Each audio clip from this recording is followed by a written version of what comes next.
Alright, yo, what's going on, everybody? Welcome back to another video. Today, as you guys know, the new Warlock update came out, and since it changed quite a bit, like every single ability was revamped. I'll have the Discord post on screen. I'm not gonna like talk about it, but you can see what was changed and what was added.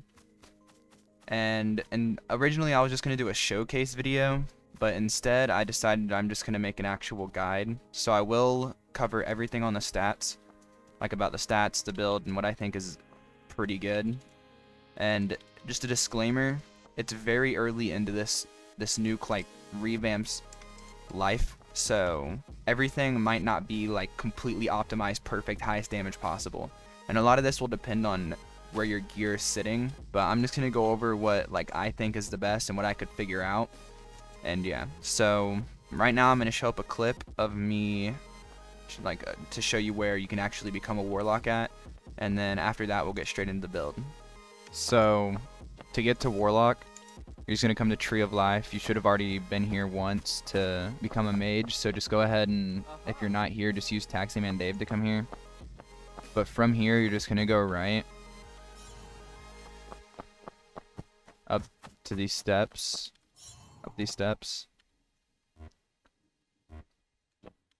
and once you come up to this building, just come straight in here, take a right where this big pit is, and you can talk to this guy, and he'll make you a warlock.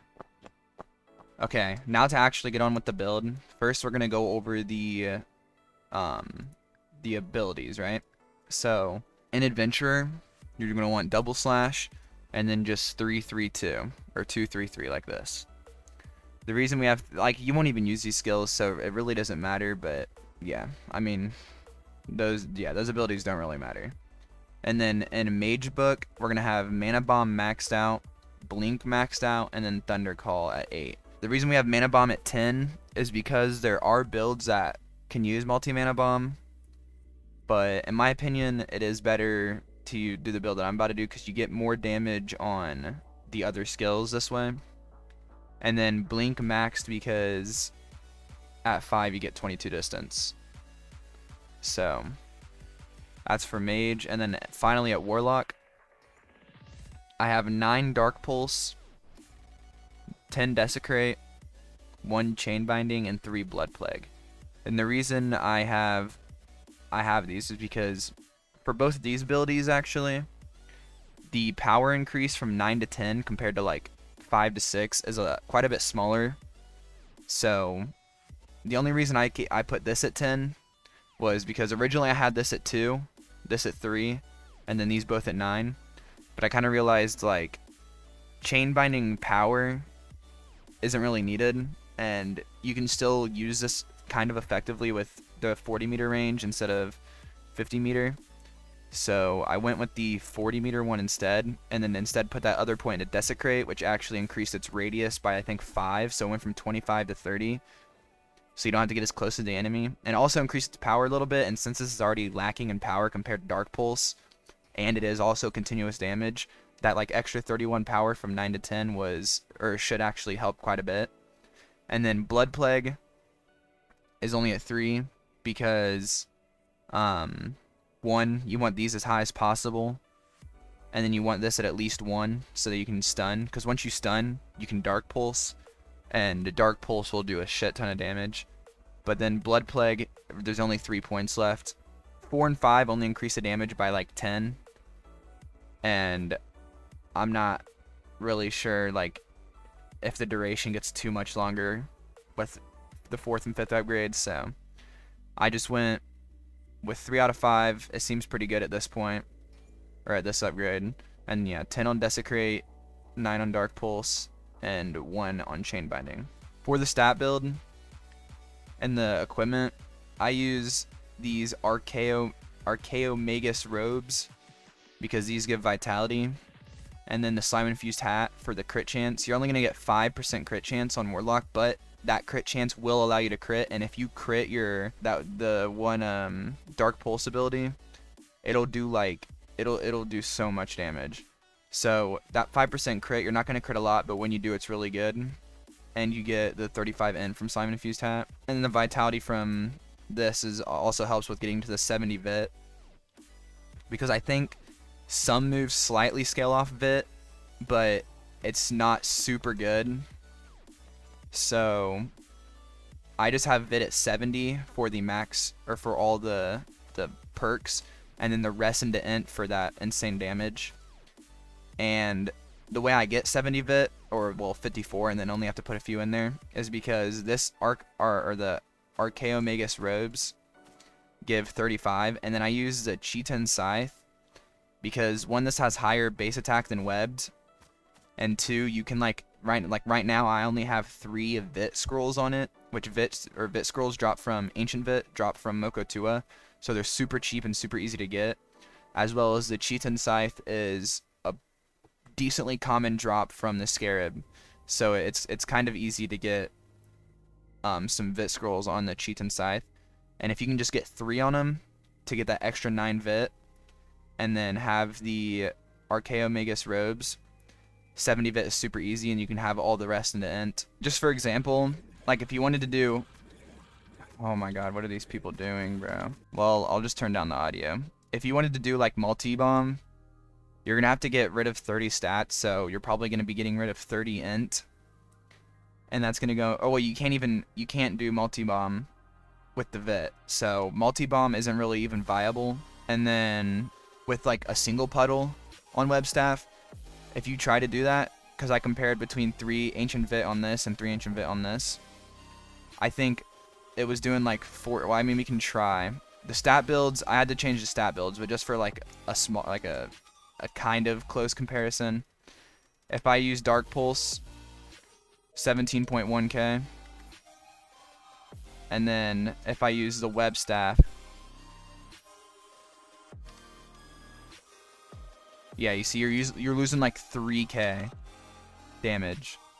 So it's like what, 15% almost or something like that. So you lose quite a bit of damage with that, and it's just really not worth to where you only get that mana bomb. It's like the DPS is okay on this, but especially in PvP, you're gonna have to hit the chain first to lock them in place, and then even then the DPS doesn't really make up for it.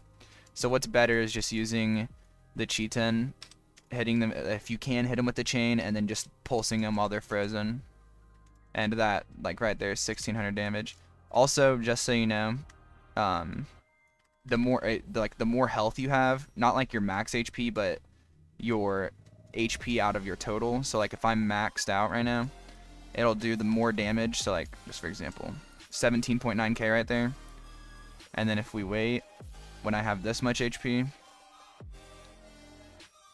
it's probably only going to do like 15, 16k. Yeah, 15k. So whenever you do use that, make sure your health is maxed out. But like a good trick with that as well is if you do end up using this move, you can use Desecrate and it will lifesteal, and you'll get like, you deal so much damage and you get all that health back almost instantly. And then you'll be able to do this again. Of course, one thing that will really help your damage is actually having this like gold tier. So 3 ancient Vits give you plus 36, which is decent, but if you can get like plus 70, plus 80, maybe even plus 90 like attack, it'll probably increase your damage from like, well, for example, on a dummy, because damage you won't be dealing 17k to a player, because that's just not how PvP works in this game. But just for example, on the dummy, I'm doing 17.9k whenever I have max HP with the Pulse, Dark Pulse. If I had a gold tier Chitin Scythe with like the 3 ancient Vits, just gold tier now, it would probably do like 18 or like 18.9, 19.9. It'd give a slight damage boost, and honestly that's kind of a lot. So definitely try and get the best gear you can. And then of course, for the boots, Scarab Tongue boots, because of the walk speed and jump boost. That's just kind of like an obvious, because like Yeti boots are trash now, and these are like the only other option. So Scarab Tongue boots 100%. So the best ways to actually kind of use this build is, well, at least for PvP, you're just gonna be like using this move and using Desecrate. This is just gonna deal so much DPS. And then if you are fighting something that like won't one-shot you, you can use this move along with them. That'll deal so much, but try to use that move first and then use Desecrate so you get your health back. And then in PvP, the Blood Plague is kind of easy to hit like on an enemy.